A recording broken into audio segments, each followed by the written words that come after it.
Welcome to Earthwise, Reflections on Earth-Based Spirituality. I'm Anu Dudley with a piece about the Fool. As we begin this new year, I have in mind to start a journey with you. Some might call it a soul's journey.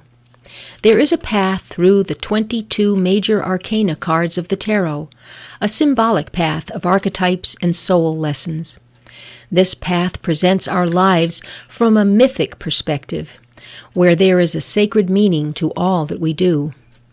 The major arcana, or trump cards, invite us to view this path as the action of the heroine or hero, an individual who is separate from all other beings, who succeeds by dint of her own wit and courage. I invite you to look afresh at this path and see it as a collaborative journey, in the sense of earth-based spirituality, and to explore how each card connects us with our ecosphere and helps us to discover who we are in relation to all of Earth's beings. And so we begin with the Fool. Although it is numbered 0 and thus has no fixed position in the tarot deck, the Fool is regarded as the one who begins a journey, the one who sets off into some new phase of life. Most tarot decks portray the Fool as a brightly dressed male who either contemplates the road ahead or proceeds along the path without thought, often poised to step off a precipice and tumble into some new experience. The Fool is usually carrying a small bundle attached to a stick, which he carries slung over his shoulder. And he is accompanied by a small animal, usually a cat or dog. The fundamental nature of the Fool is instinctual, not intellectual.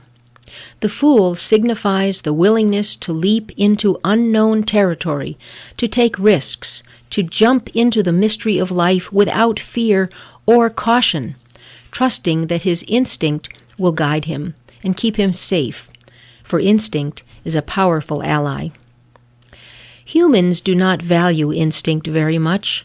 We believe we have largely evolved beyond instincts, to a so-called higher plane of rationality and conscious thought.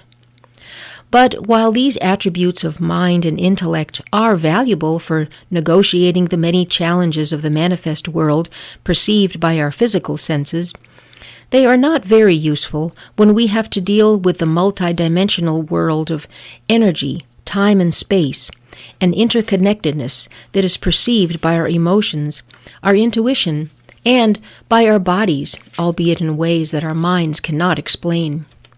This is the realm of energy exchange, collaboration, and incomprehensible interconnection, which can only be accessed through instinct. The Fool carries a bundle on the end of a stick. This represents his mind, thoughts, expectations, and past experiences. But while these are part of him, they do not guide him.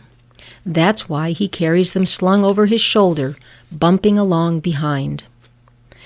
The Fool is also accompanied by a small animal. This animal is a personification of the Fool's instincts, his animal nature. Humans perceive the natural world as largely guided by instincts, behaviors that arise not out of conscious thought or intellect, or even choice, but rather out of pre-programming determined by biochemical interactions and environmental imperatives. We see instincts as mindless, but that is their genius. Instincts are a sensitivity to one's environment that is so exquisitely attuned to every energy nuance that each being can make quick, subtle adjustments in one's own energy to respond to the energy flow it senses around it, without thinking about it. Humans, although long out of practice, can relearn instincts and re-enter the flow of earth energy, connecting, like the Fool, to the life energy that pulses through all that is. The Fool is the essence of creativity. His number is 0, the circle, whose center is everywhere and whose circumference is nowhere. The Fool is free-spirited, unconstrained, and responsive to whatever comes his way. The fool's path is circular, whose every cycle can begin again with each new breath, or with each new year, or at any point in between. In a tarot reading, if the Fool pops up, it indicates the start of a new cycle of self-discovery. And while we may face the Fool with some trepidation, lamenting, "Oh no, not another learning experience," we could relax and trust, knowing that the Fool has appeared to help us get in touch with our instincts, our inner knowing, that keeps us in the flow of life. Blessed be. You've been listening to Earthwise, Reflections on Earth-Based Spirituality. I'm Anu Dudley.